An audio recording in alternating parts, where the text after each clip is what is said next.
Throughout the years, we have seen the pop industry chew young artists up and spit them out without hesitation. In the US, we see this regularly, particularly in the late 90s and early 2000s with young Disney stars facing the tribulations of stardom. Britney Spears was forced into the spotlight at a young age, debuting at only 16 with her hit single Baby One More Time. When you capture the attention of Hollywood, it tends to stick with you.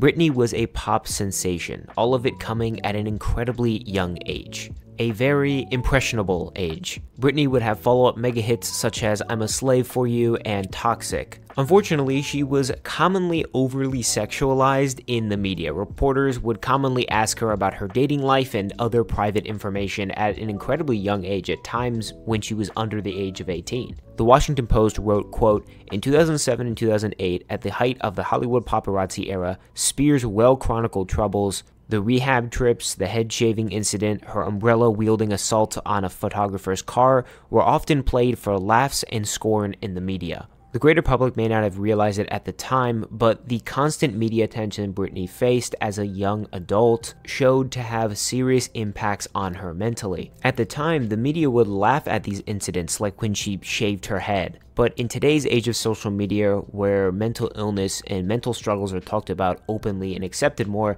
we now look back at these incidents and really just feel bad. Britney Spears will go down as a pop legend. But what I think should also be talked about as much as her music is how media completely destroyed her. The Britney Spears rabbit hole is deep. I could make a whole video just covering the conservatorship and issues surrounding her image. I bring this up because many in the K-pop community, especially international stans, fear for younger idols debuting, as we have seen what can happen to these young pop celebrities. Many fear for how social media and overwhelming public attention can mentally impact these young idols. Idols, mind you, who are debuting at the young ages of 14, 15, and 16. Most of these kids haven't even made it through primary schooling yet. The K-pop industry is playing a dangerous game and using young idols as their chess pieces to push their revenues forward. Before we go any farther in the video, I want to give a brief shout out to today's sponsor, ErgoTune. ErgoTune is a leader in the ergonomic office chair space. And if you saw my last video, you would know how much I like this chair company. ErgoTune is built to give you comfort at a very affordable price compared to some of the other options on the market. In fact, as I'm recording this, they extended their back to school sale where you can get $70 off an ErgoTune Supreme.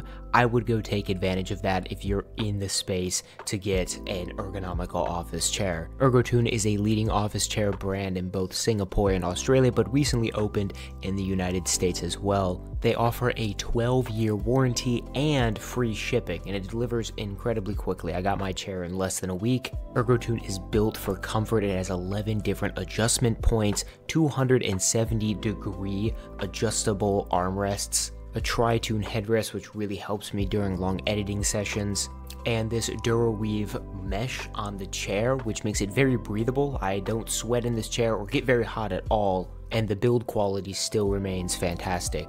If you're in the market to get an ergonomical office chair that is a third of the price of some of its other competitors on the market, while simultaneously offering the same comfort and build quality, I would highly recommend ErgoTune. I've been using this for like 2.5 months now, and I have thoroughly been enjoying it. Thank you to ErgoTune for sponsoring this video, and we will get right back to the content.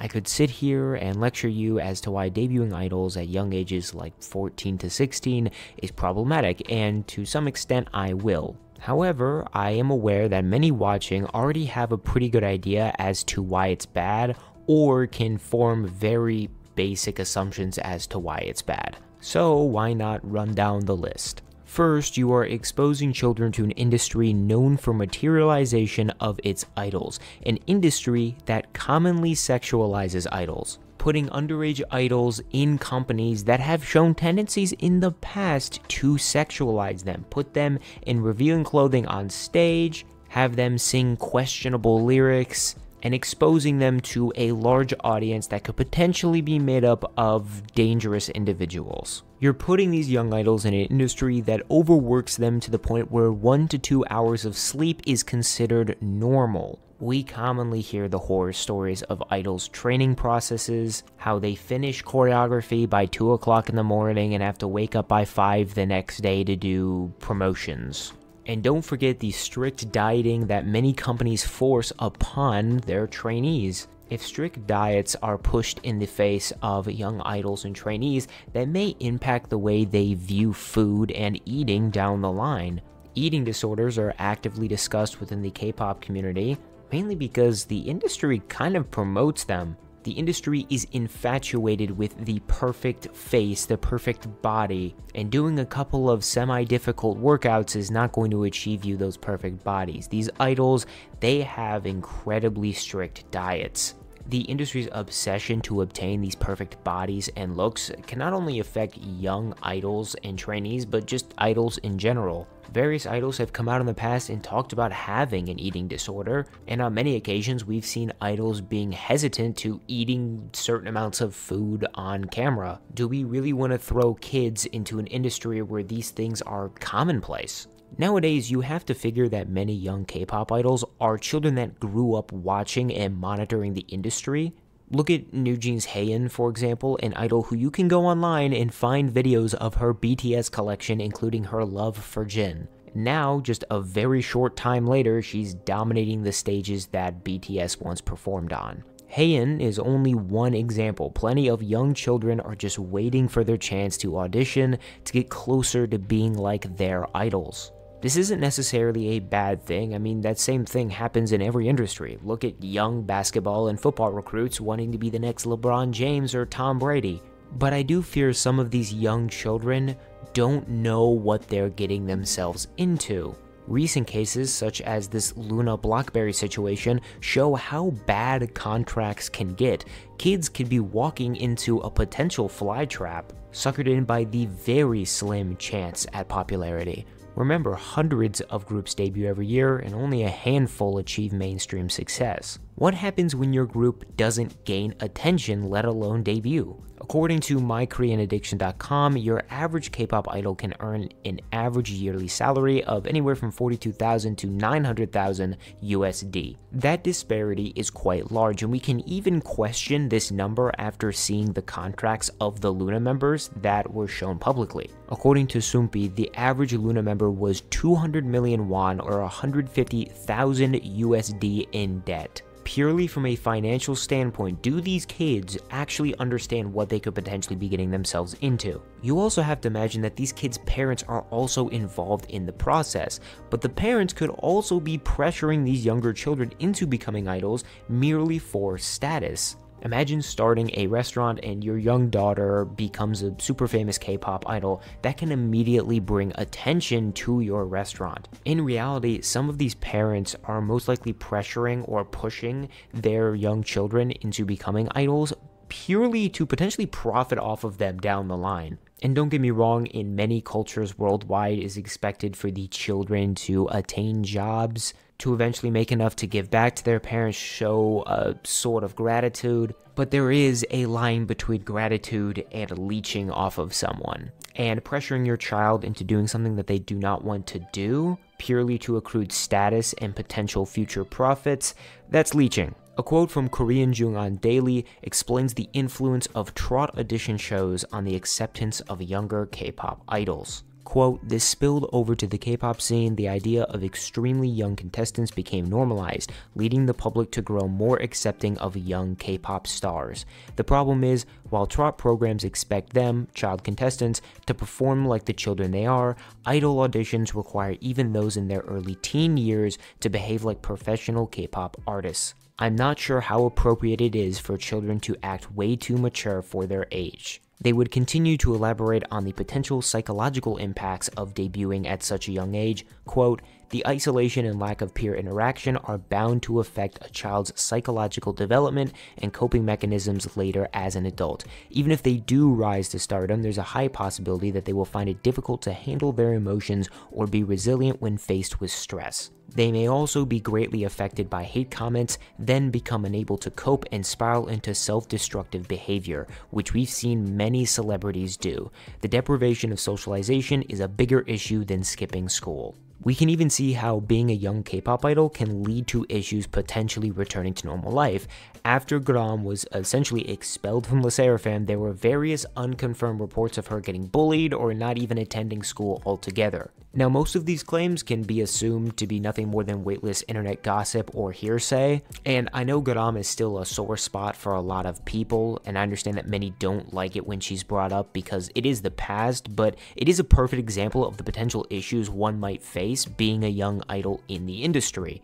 Actions in the past, when you were even younger, can be taken out of context, and when you are forcibly removed from your group even though you didn't do anything wrong, you have to return to normal life, potentially amongst peers that bullied you online. As much as I want to hope that she returned to a normal life at school, let's be real, that's probably not the case. As what I said earlier, a lot of those "she didn't attend school" or "she was being bullied" were just pure claims on the internet that had no substantial evidence. In fact, most of them were proven to be false. Some assumptions, such as people talking behind her back or bullying her, could be true and we just don't know it. The K-pop community online is cutthroat, and I worry for these younger idols and the backlash they may receive online. We always see idols read mean comments during their lives, and some do take it to heart. I remember seeing Eunchae constantly hide her face during one particular live stream and commented how she felt ugly. It was only later that I discovered that there were commenters throwing insults her way the entire live stream. Many of these children are just that, children. They will be influenced by things they see online. Until my late teens, I had a really bad physical complex, always worrying about how people saw me based on my short stature and acne-riddled face.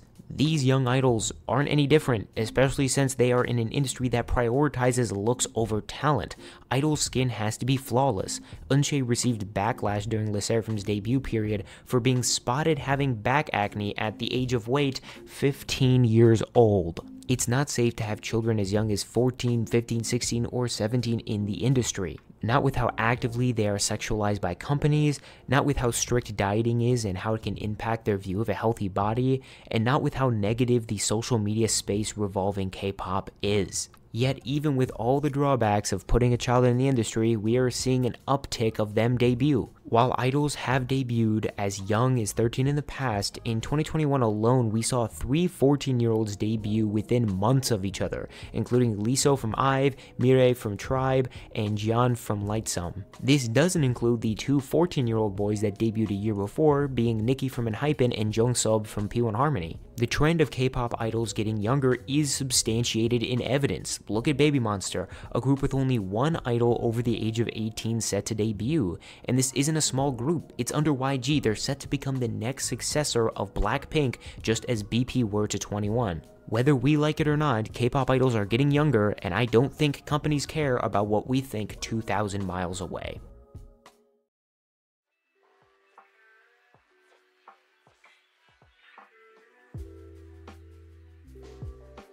Next, I want to touch on the individuals who support young idols debuting or just simply don't mind them existing. I want to implore people who have the opposing opinion to keep the discourse friendly, because while it may seem untrue, there are some positives of debuting young idols.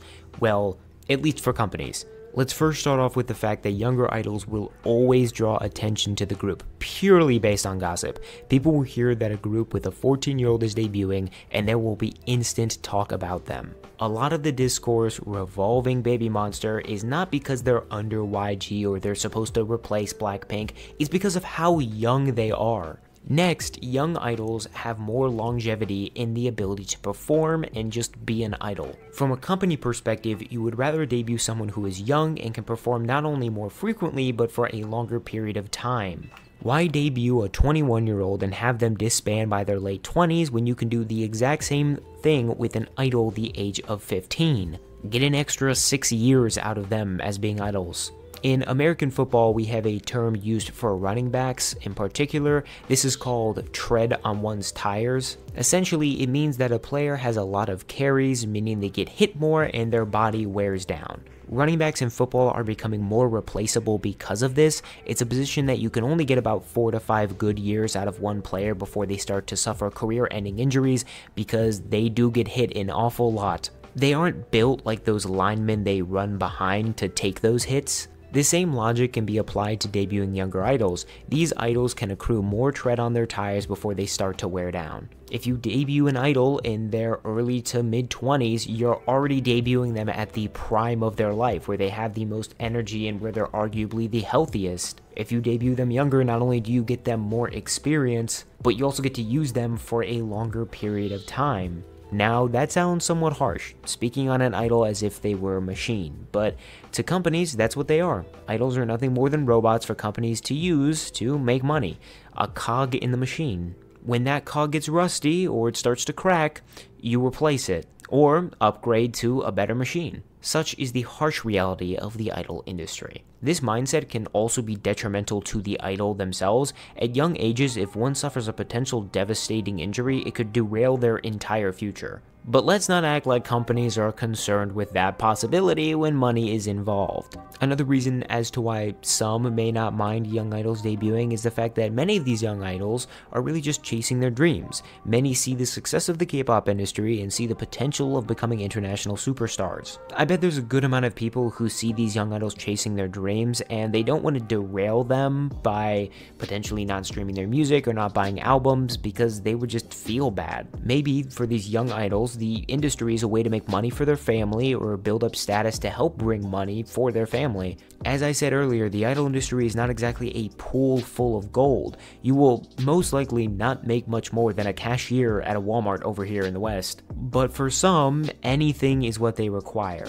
The idol industry can also be an easy option for many young aspiring artists to launch their solo careers in acting and music. They are in a group for a few years, and depending on the success of the group, they can debut solo or leave the group altogether to pursue solo music or acting. Whatever the reason is, all young idols aren't stupid. I hate the collective mindset that young idols are just complete idiots that can't think for themselves. While I agree that many are still young to the point of not realizing the potential issues with them being a young idol in the industry, these days with social media and YouTube being such a huge platform, many of these young idols probably know the risks of the industry or are at least expecting them. It is well documented not only on YouTube but other platforms how terrible the industry is, and if you think that young trainees aren't seeing that, I don't know what to tell you.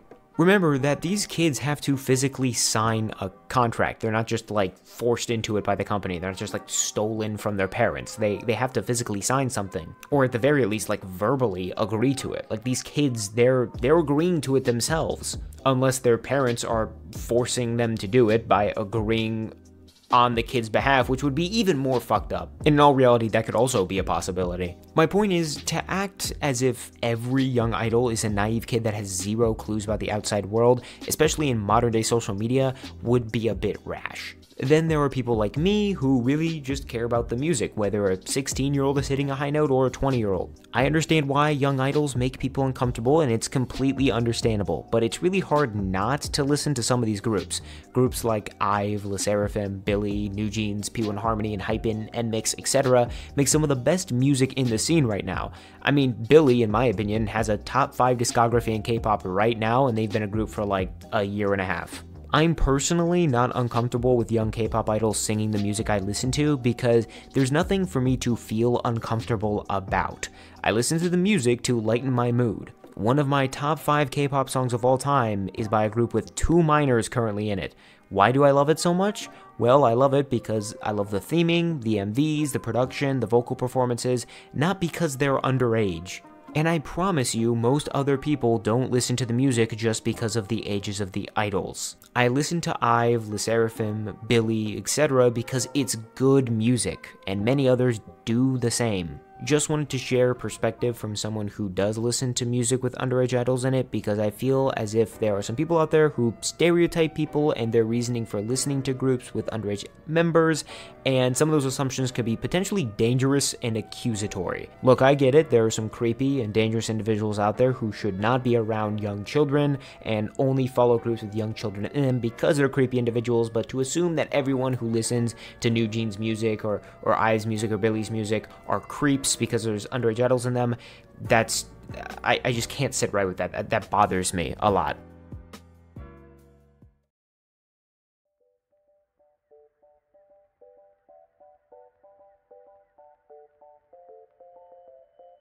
I figure I would talk about the group that has sparked the most controversy surrounding their ages over the last year, that being Adore's mega girl group NewJeans. Only a year into their existence and they've become international sensations, making catchy music with great production and some great MVs. I just saw them live at Lollapalooza. Trust me when I say their fan base is huge. Not even exaggerating, there were easily 70 to 80,000 people at Lollapalooza just to see NewJeans.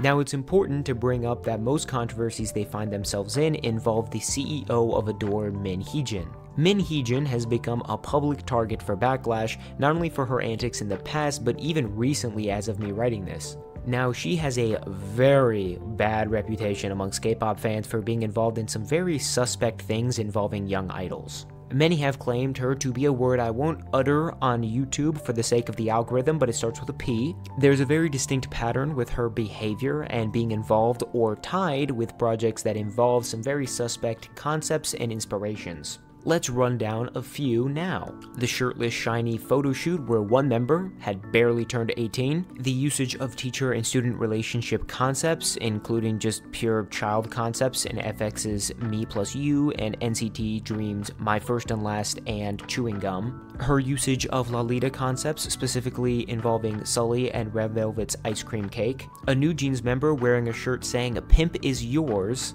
Comments made towards NCT Dream's Jisung, and some more recent examples involving NewJeans. There's also the poster incident where she was caught hanging up a poster from the movie La Faro de Padre, sorry if I mispronounced that. The movie is summarized by IMDb as, quote, "An older man plans to marry a mentally challenged, sex-crazed adolescent girl." In another photo, people also spotted an LP of Historia de Melody Nelson. The album, quote, narrates a illicit romance between a middle-aged man and a 15-year-old girl, according to Koreaboo.com. So this is pretty bad, like really concerning, especially seeing as she oversees a group with 2 minors in it, and all of the members are relatively young. Most of them have just barely turned 18 or 19 as of me writing this. There are some very slight caveats. For one, the "Pimp is Yours" shirt was confirmed by the creator of the shirt not to be meant in a sexual way, and pimp is meant to be, quote, cool. Now, obviously, the confusion here is justified because the term pimp commonly refers to a, quote, man who controls prostitutes and arranges clients for them. So many might have gotten that inclination. It's also just weird to put that on someone who just turned 18. Some of the previous stated controversies she was not like the head director, stylist, or lyricist for any of those projects. However, the pattern is still very concerning. Everything she seems to surround herself with is incredibly suspect. And since NewJeans is tied to Min Heejin, controversy seems to follow the group wherever they go. First, they were Cookie, a song which has sexually suggestive lyrics. The, quote, true meaning of the song is about baking cookies, but anyone with eyes reading these lyrics can tell that whoever wrote the song meant for it to be taken in a whole nother way. Many, including myself, refused to listen to that song because of the lyrics, and I have not listened to it on Spotify since before I knew what the lyrics were, which was right when they debuted. Then there was controversies with the OMG music video and potentially glorifying mental illness. with shots that are taken within what seems to be a psychiatric facility of some sorts. Recently, with their Get Up EP, there was speculation that the song ETA was referencing a Basque terrorist group because of the names presented in the credits of the song.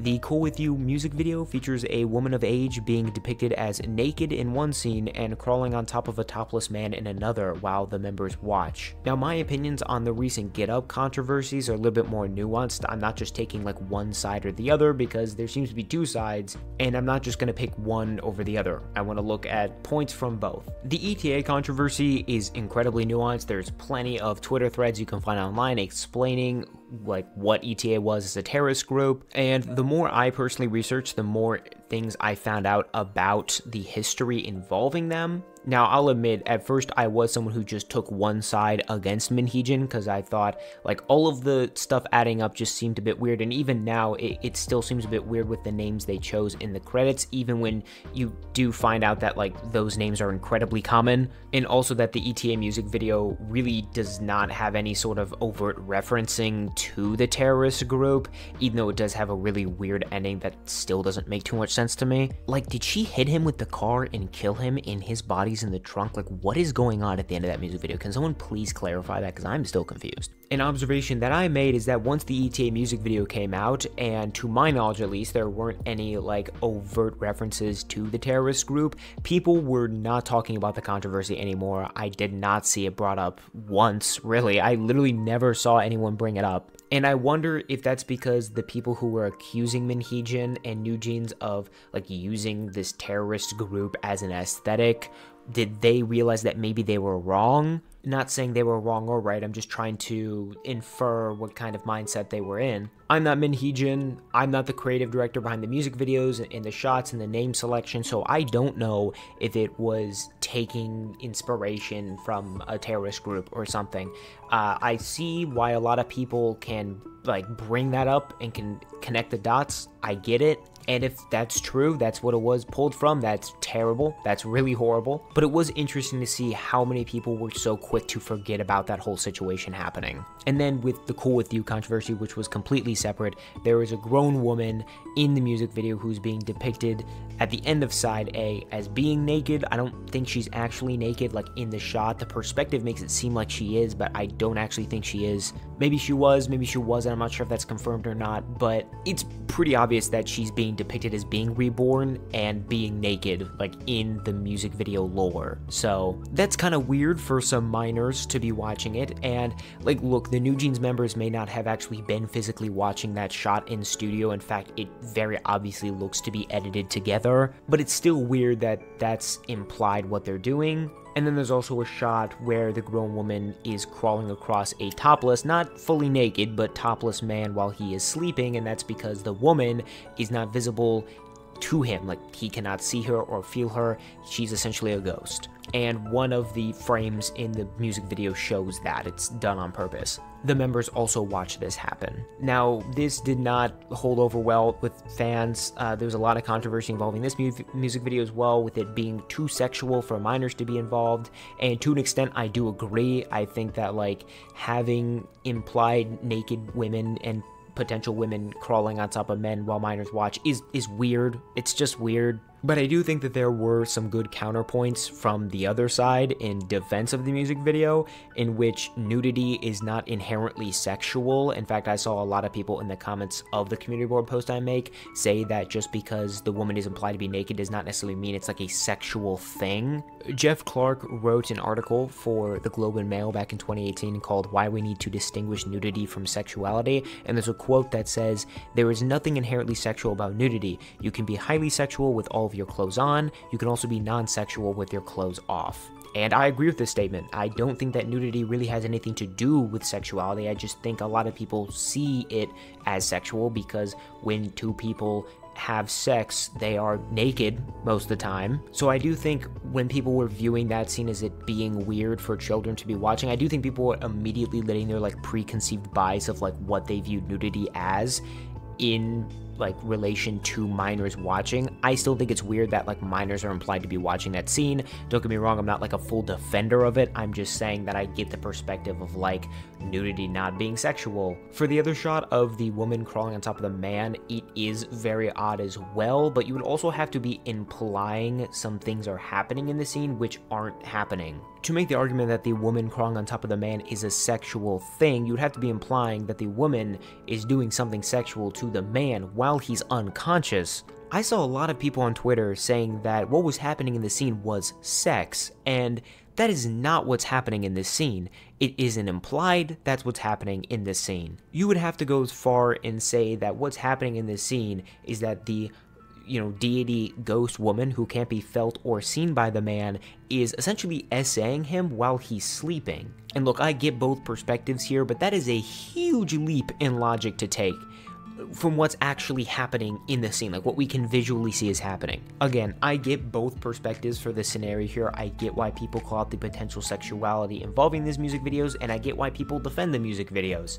I do think that the debates involving the controversies with Get Up as an EP is nuanced. It's not like a yes or no scenario, and I see way too many people online say it is a yes or no scenario. It is not. There's a lot of stuff to break down with both controversies, a lot of information, a lot of perspectives and opinions. But because of Minheejin's really shady and suspect past, a lot of people see these negative scenarios involving ETA, involving Cool With You, and immediately think that because Minheejin is involved, what people are assuming is true. And I understand. Minheejin has shown a concerning pattern of potentially sexualizing young idols. Like, I get it. I understand you. I can see why people are immediately running to the worst possible case scenario for all of this stuff. I saw a lot of people say we should boycott this new NewJeans release, and look, I listened to the music. I went to Lollapalooza and saw them live, so I certainly cannot say that I'm one who boycotted it. I understand the mentality of wanting to boycott this recent comeback, but the problem is that people didn't really go through with it. I saw people who were saying that they were going to boycott the comeback, promote the comeback, and listen to it, and overall, a lot of these controversies, including ETA, including Cool With You, they got swept under the rug pretty quickly. I have not heard anyone talk about either of these controversies for like 2 weeks now, and I don't think people are going to in the future, because in K-pop, controversies like this are just swept under the rug all the time, and people never want to actually do any affirmative action on it. They never actually stick to their word and boycott. And with NewJeans, the reason why so many people are concerned about them as a group is because they are under Minheejin, who has now shown a pattern of concerning behavior involving all the projects that she's involved in. You may be asking, why doesn't HYBE do anything about it? Why doesn't HYBE drop her? Well, one, K-pop companies are kind of scummy, so I don't expect HYBE to do anything about it. And Minheejin is a pretty good producer. A lot of the reasons why NewJeans are as big as they are is decisions made by her. When it comes to the great age debate within the K-pop community, NewJeans has become the focal point of it, and there is just no right or wrong answer to any of it. We are stuck in a circle of nuanced conversation about them, and I don't think anything is going to happen to Minheejin anytime soon. And unfortunately, that means more potentially harmful controversies for the NewJeans members are likely to follow.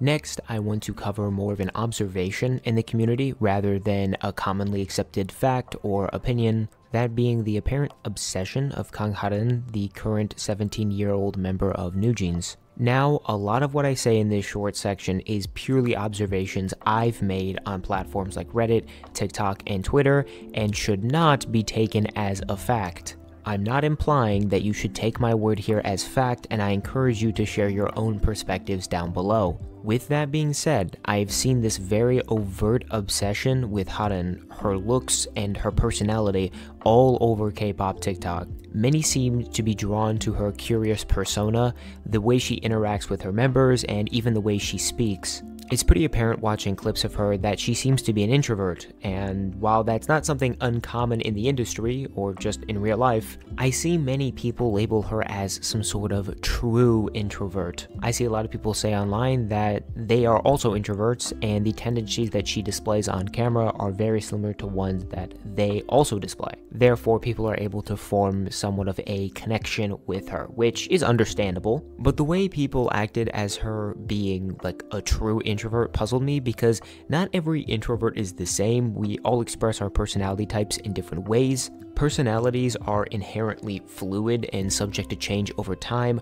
I'm not the same person I was 10, 5, or even a year ago. Now, I want to preface that some people who have made observations about her are doing it in an admiration sort of way or a completely harmless way. I remember seeing a Reddit thread where it was just full of completely normal fans just praising her abilities, but some seem to oddly fetishize her personality and actions. I'll be scrolling on TikTok and see a video of Haerin just looking at something, and the comments will say, "Man, I wish she looked at me like that," or "Look how she looks at that, it's so intriguing." Now, Haerin is not the only idol to have these things said regarding her, but it's just odd how much I see it. There are also people that sexualize her or talk about her looks. If you're a fan under the age of 18 and your bias is Haerin, I'm not talking about you here, but if you are per se a 21-year-old man and your bias is Haerin, you're a little suspect. I remember just yesterday as I was writing this, I was scrolling on TikTok and I saw a post comparing Minji and Haerin together in different categories, and to my surprise, one of the slides said Minji was, quote, cute, while Haerin was, quote, hot. This just kind of put me off. Like, even if the poster was underage NewJeans stan who maybe had a crush on Haerin, it was just weird to label the child as hot while calling the adult just cute. It's these little things I see online in regards to Haerin that have left me feeling somewhat uncomfortable. And the worst part is when you're on forum sites like Reddit or Twitter, you can't really tell who's an adult and who's underage. So you'll have people calling Haerin hot or sexy, and you can't tell if they're like a grown adult in their 30s or like a kid who's like 15 or 16. Like, there was just an interview that they did at Lollapalooza, and there was this short clip of her just like looking and smiling, and the caption read something like, "America changed her," in regards to her just looking around, and I was just confused and like slightly creeped out. Like, are we forgetting that Haerin is a 17-year-old child? The way some people talk about her online is weird. Haerin isn't the only underage idol subject to sexualization and fetishization by fans, but one I've seen talked about the most since their debut last year. Again, this is only a personal observation that I've experienced while being on K-pop TikTok, and I don't want anything I say here to be taken as fact, but since I was talking about NewJeans, I figured I would bring up just an observation involving a idol who is a minor in the industry.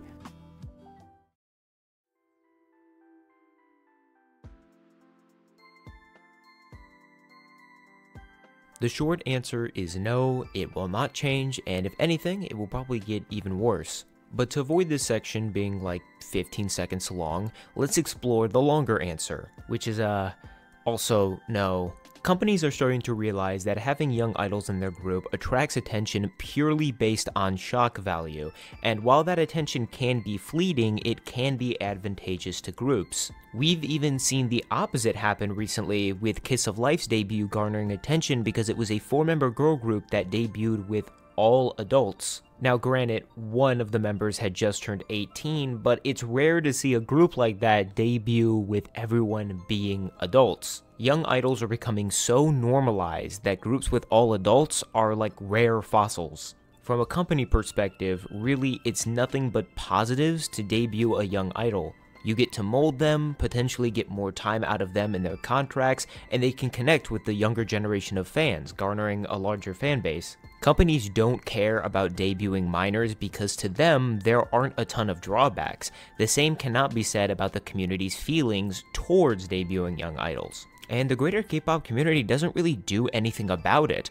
Earlier I said that the community is more bark than bite, and yeah, we don't really do anything about debuting young idols except maybe talk about it a little bit online. I promise you, going onto Twitter to voice your opinions about how you don't like a company debuting a 14-year-old won't likely do much. Don't get me wrong, most of the time it's better than nothing, but these companies aren't going onto Twitter to see upset fans' opinions about the company debuting a 15-year-old. They couldn't care less. Unless the community is fully committed in their effort and in actual agreement, it's pretty difficult to get the K-pop community to collectively rally for anything. mainly because of the hostile division of the fandoms, including the separate ideals and values of cultures, including the never-ending war between international fans and K-nets. Whenever you hear someone call for a boycott, you'll have a subset of fans who support it and actively participate, a portion who don't care, and a portion who actively stand against it. The Luna-Blockberry situation is, in all honesty, an anomaly in the greater K-pop community,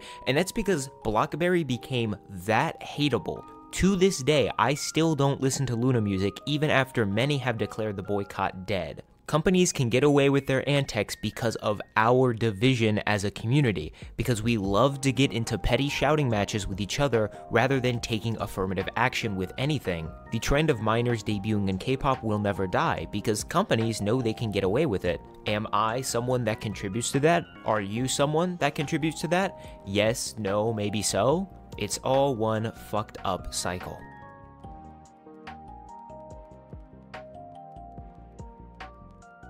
In conclusion, K-pop loves debuting children. Why? Better question for companies is why not? The only thing us bystanders can do is watch from afar and pray nothing bad happens to these kids. Some support them through streaming or album purchasing, maybe going to a concert, and can you really blame these people?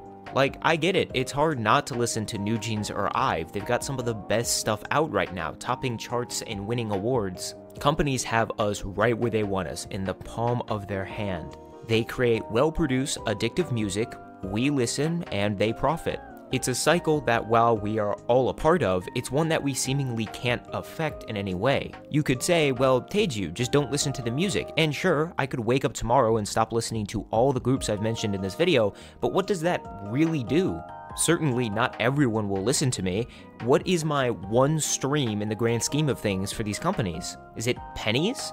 Sure, they lost one fan, but there are millions that can replace me. Is me sitting down listening to Hype Boy really hurting anyone? Do I feel bad when I listen to groups with underage idols? Not really. That might sound mean to some, but to be honest, I'm here for the music, and while I don't condone the actions taken from companies to minors in some groups, that's not my decision. And too many people in the K-pop community act as if my one stream on Spotify is what impacts that decision. When I'm listening to NewJeans, I'm not asking Min Heejin or Adore to write a song like Cookie, or shoot a music video with potentially sexually suggestive scenes like in Cool With You. If anything, I think you could make the argument that by purchasing more albums and streaming their music, you could potentially lead the companies to giving the idols more fair contracts. Now, I'm not gonna lie, after I wrote that in my script, I laughed a little bit because, like, there's no way that's possible. Companies are way too scummy to do that, but there's always the possibility. I don't have an answer. I can't lie to you and act like my word will really do anything. Like, sure, I have this platform and I can tell you not to stream music or buy albums from groups with underage idols, but how many of you will listen to a random guy on the internet? My perspective is this: I stream the music I like, I buy the albums I want to play in the car. If you are uncomfortable with minors and groups, that's understandable, and I respect your decision. I can only hope that you also respect others' decisions. For example, with the Luna situation, when it was found out that the company wasn't really paying their idols a lot, and there was a lot of mistreatment going on with the company, and we had actual proven evidence of this, I stopped streaming the music. I didn't buy any of their albums, and to this day, I still don't listen to Luna music because I would feel bad. That's my stance. If there's something to boycott about, I'll boycott, but I'm gonna listen to what I want. Maybe I disappointed some people watching this video, making them sit through a 30-minute plus video just to get to the end and hear me saying this, that I don't have some sort of concrete solution. I don't know what to do. Maybe if we put our brains together instead of fighting all the time amongst each other and actually do something about some of the issues in this industry, we could find a solution. As we claw each other online, constantly argue about what's right and what's wrong, companies are profiting, raking in the money while we bicker. When will fans realize that their biggest obstacle in change is themselves? How long will you let companies get away with their antics, debuting 14-year-olds that aren't prepared to handle the hatred online, debuting young idols that get body shamed online and verbally assaulted by antis? How far is too far? When will enough actually be enough?